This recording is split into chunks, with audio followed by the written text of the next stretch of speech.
Hello, welcome to another video lecture. This one we're going to be doing a little bit more with magnetism and wires with current moving through them. Now, we've already talked about charged particles in a magnetic field will have a force exerted on them as long as they're moving. If they're stationary, there's going to be no force.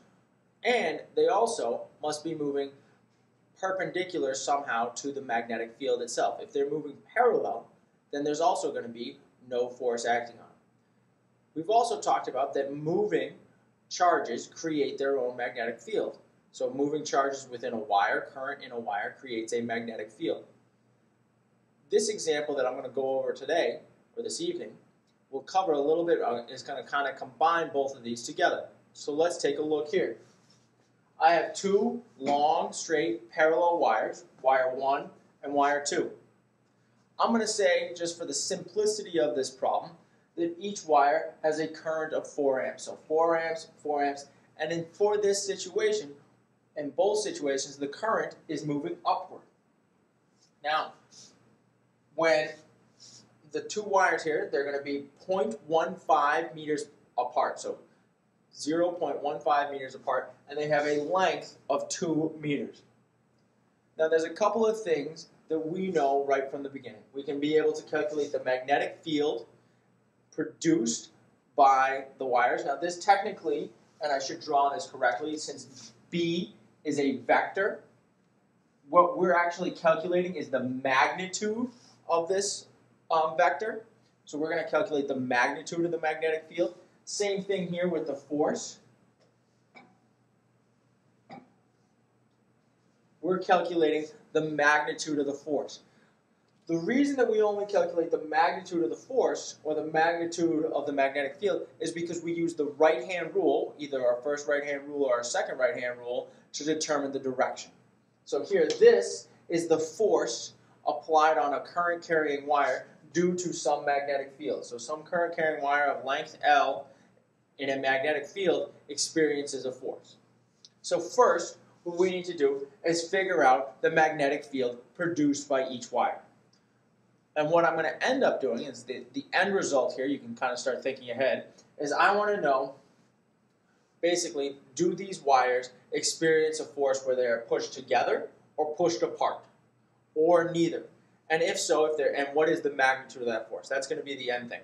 So first I'm going to have you calculate the magnetic field, then whether or not they're forced together, and then the actual magnitude of the force. So let's take a little bit of a look here. Let's use our first right-hand rule. Take our right hand, we have our thumb up in the direction of the current, and you curl your fingers around in the way that the magnetic field moves. Now this just gives us the direction, whether it's clockwise or counterclockwise, in relation to our orientation. And we can use that to tell whether it's moving into or out of the board or around or the sheet of paper or whatever our substance or surface is. So let's look here. Wire 1, over here on wire 2, wire 1, the current is moving from top to bottom. The current's moving upward. We have some amount of current, so we have our thumb in the direction of the current.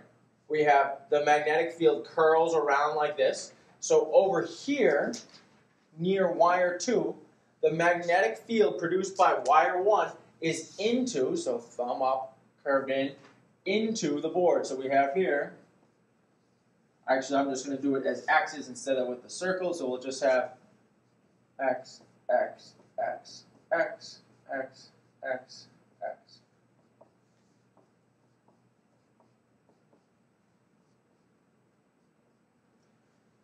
So that's the magnetic field produced by wire 1 over here near wire 2. Now, wire 2 produces its own magnetic field because of the moving charges. I'm going to do this in a different color. I'll do this in green. The magnetic field of wire 2, so we have wire 2 is moving, the current again is moving up, and so if we curl our fingers around, so here, over here, or if we start here and curl all the way around, the magnetic field here and around wire 1 will be coming out of the board.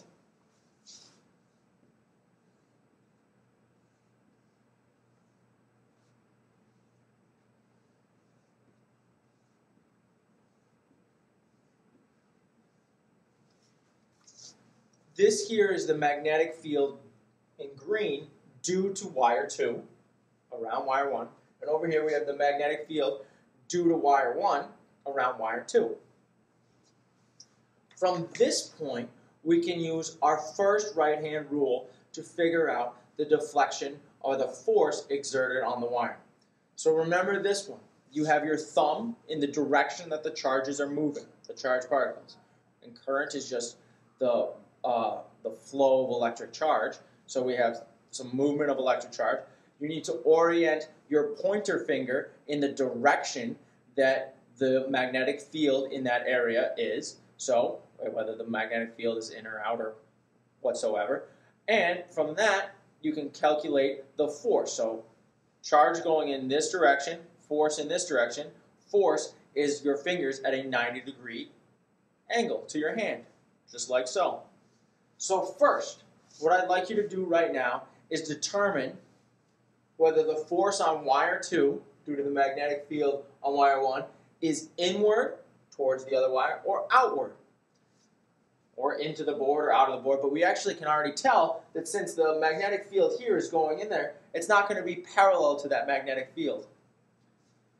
Second, what I'd like you to do is tell me the force on wire 1 due to wire 2.